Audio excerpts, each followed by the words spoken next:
कुछ लोगों के लिए ये कला की नगरी, तो कुछ लोगों के लिए सपनों का शहर। जी हाँ दोस्तों, आज हम बात कर रहे हैं हमारे भारत की आर्थिक राजधानी और कभी न सोने वाले शहर मुंबई की। नमस्ते दोस्तों, मैं आयुष आपका एक बार फिर से स्वागत करता हूँ यात्री सेंट्रल की एक और नई वीडियो में। आज हम आपको लेकर चलेंगे महाराष्ट्र की राजधानी और भारत के सबसे प्रमुख महानगरों में से एक मुंबई की ओर। आप में से हर किसी को एक ना एक बार तो मुंबई घूमने का मन जरूर करता होगा। बेहतरीन आइकॉनिक कॉलोनियल आर्किटेक्चर से लेकर धारावी तक, अपनी लोकल ट्रेनों, स्ट्रीट फूड, मार्केट्स, कैफेज और नाइट लाइफ से लेकर जुहू चौपाटी तक, मुंबई अपने आप में बहुत खास है। ऊंची ऊंची इमारतों से लेकर दुनिया की सबसे बड़ी फिल्म इंडस्ट्रीज में से एक बॉलीवुड तक, यहाँ पर आपको सब कुछ मिलेगा।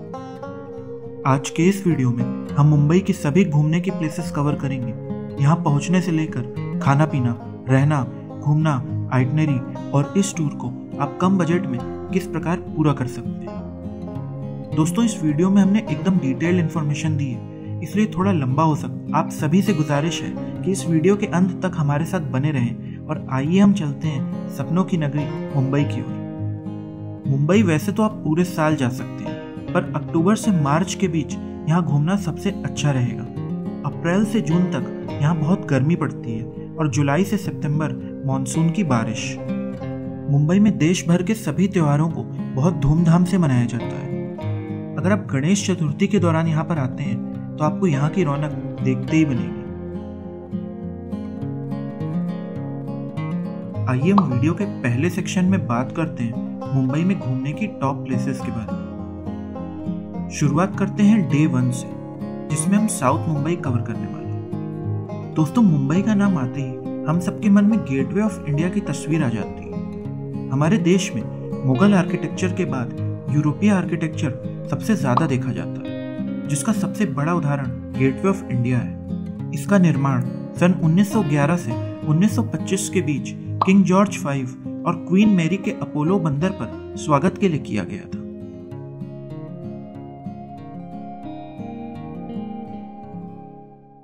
गेटवे ऑफ इंडिया के पास ही आपको मशहूर Taj Mahal palace and tower hotel दिखेगा। यहीं से आपको एलिफेंटा केव्स जाने के लिए फेरी मिलती है। ये फेरी अमूमन 1 घंटे का समय लेती है और हर आधे घंटे के बीच चलती है। एलिफेंटा आइलैंड पर फेरी से उतर के आपको थोड़ा चलना होता है। आप चाहें तो टॉय ट्रेन लेकर भी केव्स तक पहुंच सकते हैं। दोस्तों, ऐसा माना जाता है कि इन गुफाओं को 5वीं सदी में बनाया गया है। यहाँ पर पहाड़ को काटकर बनाई गई कुल 7 सुंदर और रहस्यमयी गुफाएं हैं। गुफाओं में आपको हिंदू और बौद्ध धर्म से जुड़ी हुई बहुत सी देवी देवताओं की मूर्तियां देखने को मिलेंगी, जिसमें भगवान शंकर की मूर्ति खास है।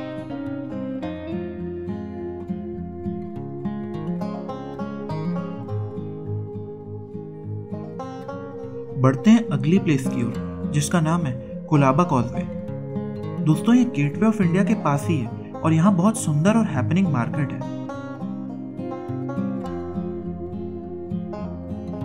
शॉपिंग पसंद करने वाले लोगों को यहाँ जरूर विजिट करना चाहिए। तो आप कुछ समय यहाँ पर बिताइए और यहाँ के लोकल कैफेज और रेस्टोरेंट्स में खाइए पीजिए और बढ़ चलिए अगली प्लेस की ओर। आर्ट के शौकीन लोगों के लिए पास में ही जहांगीर आर्ट गैलरी है। सन 1952 में खुली इस गैलरी में आप बहुत सी प्रख्यात आर्टिस्ट्स की पेंटिंग्स, फोटोग्राफ्स और स्कल्पचर्स देख सकते हैं।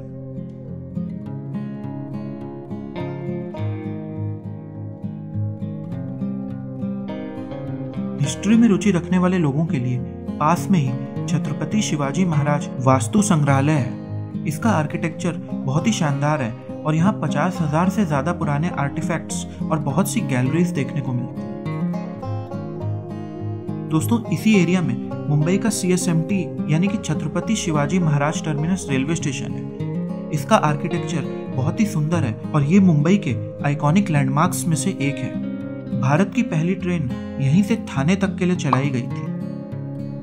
यहाँ पर आपको आसपास बहुत से टेस्टी वड़ा पाव के स्टॉल भी देखने को मिलेंगे, तो आप उन्हें चखना बिल्कुल मत भूलिएगा। शाम को ओवल मैदान घूमते हुए आप बढ़ चलिए मरीन ड्राइव की ओर। ओवल मैदान लोकल्स के बीच काफी लोकप्रिय है और यहाँ मोस्टली क्रिकेट और फुटबॉल खेला जाता है। पास में ही आप मुंबई की बेहतरीन आर्किटेक्चर को प्रस्तुत करते हुए बॉम्बे हाई कोर्ट, राजा भाई क्लॉक टावर और मुंबई यूनिवर्सिटी को देख सकते हैं। पहले दिन शाम के समय आप मरीन ड्राइव जाना बिल्कुल मत भूलिएगा। इसे क्वींस नेकलेस के नाम से भी जाना जाता है। यहाँ का माहौल बहुत ही रौनक बना रहता है। यहाँ पर बैठकर चाय पीते हुए रात के समय रोशनी से चमचमाती हुई मुंबई की स्काईलाइन देखने का मजा ही कुछ और है। दोस्तों, यहाँ से सनसेट भी बहुत खूबसूरत दिखाई देता है। आज के ऑनलाइन या फिर टीवी के जमाने में थिएटर परफॉर्मेंस की कला लुप्त होती जा रही है। थिएटर या फिर ड्रामा देखने के शौकीन लोग नरीमन पॉइंट स्थित national centre for performing arts NCPA में शो देखने का आनंद जरूर उठाइएगा। आइए दोस्तों, बढ़ते हैं हम डे 1 के एंड की ओर। मरीन ड्राइव के उत्तरी छोर पर गिरगांव चौपाटी स्थित है। यहाँ से अरब महासागर का बहुत ही सुंदर व्यू दिखाई देता है, तो आप कुछ समय यहाँ पर भी जरूर बिताइएगा और यहाँ के टेस्टी स्ट्रीट फूड जैसे वड़ा पाव, पाव भाजी, भेलपूरी का आनंद लेना बिल्कुल मत भूलिएगा। मुंबई में पहले दिन हमने साउथ मुंबई को कवर किया। आइए हम बढ़ते हैं अगले दिन की ओर। आप अपने दिन की शुरुआत करिए मालाबार हिल्स पे लोकेटेड हैंगिंग गार्डन से। दोस्तों, ये पार्क समुद्र से आती हुई ताजा ताजा हवा, हरियाली और फूलों की खूबसूरती के लिए जाना जाता है। आइए हम बढ़ते हैं अगली प्लेस की ओर, जिसका नाम है मुंबा देवी टेम्पल। मुंबई का नाम मुंबा देवी के नाम से रखा गया है। मुंबा देवी को माँ लक्ष्मी का ही स्वरूप माना जाता है, तो यहाँ पर दर्शन करके आप बढ़ चलिए हाजी अली दरगाह की ओर। इस दरगाह की स्थापना सैयद पीर हाजी अली शाह बुखारी की स्मृति में सन 1631 में किया गया था। मान्यताओं के अनुसार अगर कोई सच्चे मन से यहाँ मन्नत मांगता है तो उसकी इच्छा जरूर पूरी होती है। दोस्तों, हाजी अली दरगाह वर्ली तट के पास एक छोटे से टापू पर स्थित है। इसी एरिया में आपको श्री महालक्ष्मी टेम्पल मिलता है। दोस्तों, ये मुंबई के सबसे प्रसिद्ध मंदिरों में से एक है। बढ़ते हैं अगली प्लेस की ओर, जिनके दर्शन करने लोग दूर दूर से आते हैं। जी हाँ, हम बात कर रहे हैं सिद्धि विनायक मंदिर की। ऐसी मान्यता है कि सिद्धि विनायक की महिमा अपरंपार है और वो भक्तों की सभी मनोकामनाओं को पूरा करते हैं, तो आप यहाँ पर दर्शन जरूर करिएगा। अगर आप मुंबई गणेश उत्सव के समय आते हैं तो आपको यहाँ की रौनक देखते ही बनेगी। मुंबई और पूरे महाराष्ट्र में गणेश उत्सव बहुत ही धूमधाम से मनाया जाता है। आइए इसके बाद हम बढ़ते हैं बांद्रा की साइड। दोस्तों, वर्ली से बांद्रा तक सी लिंक बना हुआ है। ये भारत का पहला 8 लेन वाला और सबसे लंबा समुद्री ब्रिज है, जिसकी लंबाई 5.5 किलोमीटर थी। हालांकि अब मुंबई में ही नया अटल सेतु बन गया है, जिसकी लंबाई इससे कई अधिक है। बांद्रा में आप सबसे पहले बांद्रा फोर्ट विजिट करिएगा। यहाँ से वर्ली की स्काईलाइन और अरब महासागर के बीच बांद्रा वर्ली सीलिंग बहुत सुंदर दिखाई देता है। दोस्तों, इस फोर्ट को पोर्टुगीज ने सन 1840 में वॉच टावर के रूप में बनाया था। बांद्रा में ही एक और फेमस प्लेस है, जिसका नाम है माउंट मैरी चर्च। 250 साल पुराने इस चर्च का आर्किटेक्चर बहुत ही सुंदर है। यहाँ पर सितंबर के समय मदर मैरी के जन्मदिन के अवसर पर 8 दिन का बांद्रा फेयर भी लगता है। पास में ही बैंड स्टैंड प्रोमेनेड है। दोस्तों, ये लोकल्स के बीच काफी लोकप्रिय हैंगआउट स्पॉट है। यहाँ पर अरेबियन महासागर के साथ में एक 1.25 किलोमीटर का जॉगिंग ट्रैक बना हुआ है। बांद्रा में बहुत से पॉपुलर कैफेज और बेकरीज हैं। यहाँ आए दिन बहुत से इवेंट्स भी होते रहते हैं, जिनमें आप भाग ले सकते हैं। यहीं पर पास में ही बॉलीवुड के सुपरस्टार शाहरुख खान का घर मन्नत भी है। इनके बंगलों के आसपास हमेशा बहुत सारे फैंस फोटो खिंचवाते हुए आपको दिख जाएंगे। यहीं से 10 मिनट की दूरी पर बॉलीवुड के दूसरे सुपरस्टार सलमान खान का घर गैलेक्सी अपार्टमेंट भी है। मुंबई में अपने सेकेंड डे की शाम को आप एंड कर सकते हैं जुहू चौपाटी बीच पे। दोस्तों, ये मुंबई की सबसे फेमस बीच है। यहाँ पर आप वाटर स्पोर्ट्स एक्टिविटीज घुड़सवारी और उसके साथ साथ स्ट्रीट फूड को भी एंजॉय कर सकते हैं।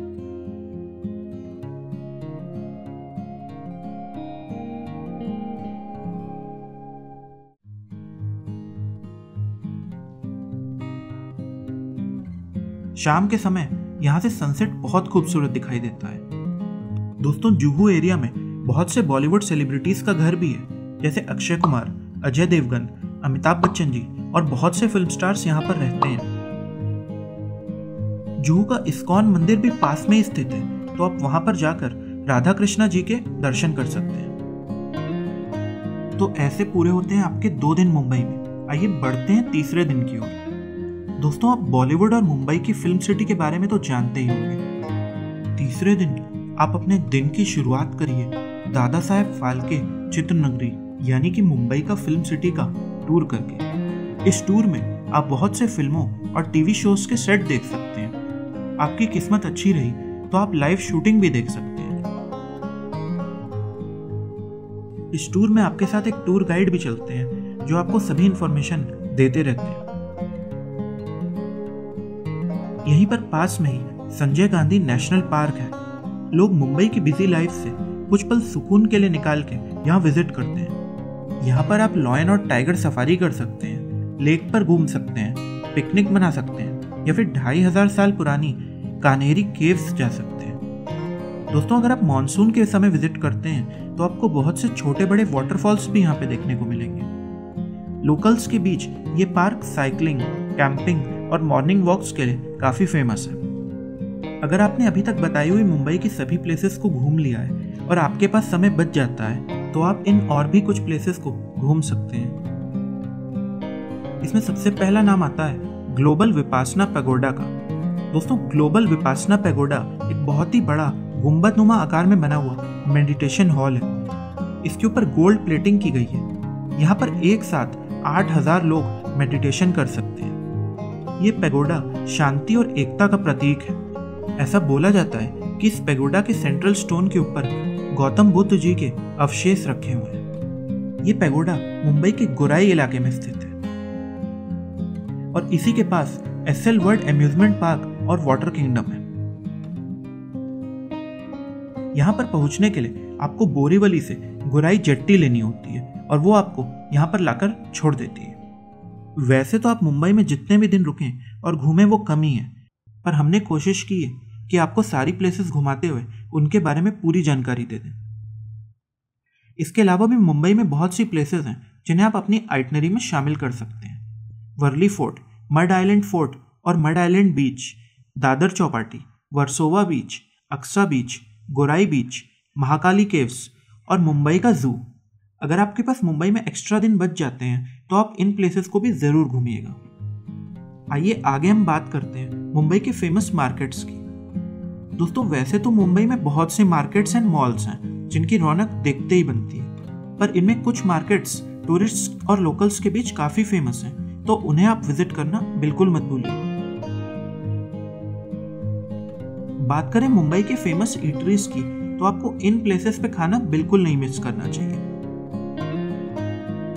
चलिए दोस्तों, वीडियो के अगले सेक्शन में हम बात करते हैं कि मुंबई में आप लोकली कैसे घूम सकते हैं। अगर आप बजट में मुंबई की सभी प्लेसेस कवर करना चाहते हैं तो आप यहाँ की लोकल ट्रेन, बसेस और मेट्रो का इस्तेमाल कर सकते हैं। हालांकि इस बात का ध्यान जरूर रखिएगा कि इस केस में आपको काफी भीड़ भाड़ का सामना करना पड़ सकता है। इसके अलावा मुंबई में आप लोकल कैब्स और ऑटो लेकर भी घूम सकते हैं। आप चाहें तो मुंबई के गेटवे ऑफ इंडिया के पास से यहाँ की फेमस मुंबई दर्शन बस लेकर घूम सकते हैं। इनमें आपको ऊपर ओपन व्यू डेक भी मिल जाता है और ये आपको मुंबई की सभी फेमस 15 से 20 प्लेसेस घुमा के शाम तक वापस गेटवे ऑफ इंडिया पर ड्रॉप कर देते हैं। नॉर्मली ये गेटवे ऑफ इंडिया के पास से सुबह 9 से 10 बजे के आसपास निकलते हैं और शाम को 4-5 बजे तक आपको ड्रॉप कर देते हैं।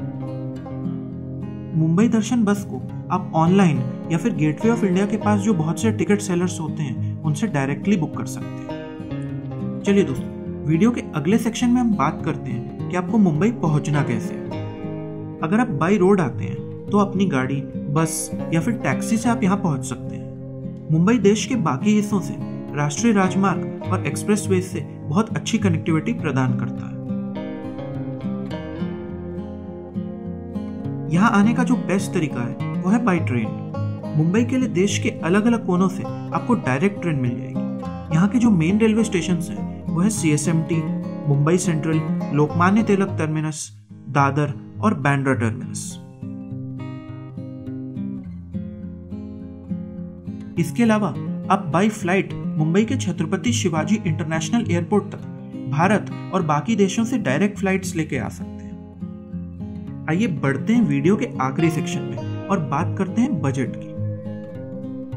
दोस्तों, अगर आप मुंबई 3 दिन तक घूमते हैं तो इसमें आपका होटल और खाने पीने का खर्चा लगभग 5 से 6 हजार के आसपास आएगा। लोकल घूमने में अगर आप पब्लिक ट्रांसपोर्ट जैसे कि मुंबई की लोकल ट्रेन, मेट्रो आदि का इस्तेमाल करते हैं तो 3 दिन में आपको 500 रुपए के आसपास का खर्चा आएगा। और अगर आप प्राइवेट कैब आदि बुक करके घूमते हैं तो पर डे 1500 रुपए के आसपास आप खर्च करके मुंबई घूम सकते हैं। हम आशा करते हैं कि इस वीडियो के माध्यम से हमने आपको सपनों की नगरी मुंबई की सभी प्लेसेस को बहुत अच्छे तरीके से घुमा दिया होगा। अगर आप भी मुंबई जाने का प्लान बना रहे हैं या फिर आपका कोई दोस्त या फैमिली मेंबर मुंबई जाने वाला है तो उनके साथ भी ये वीडियो जरूर शेयर करिएगा। नीचे कमेंट सेक्शन में इस वीडियो के बारे में अपनी राय या फिर अगर आपके मन में कोई सवाल है तो उसे पूछना बिल्कुल मत भूलिएगा।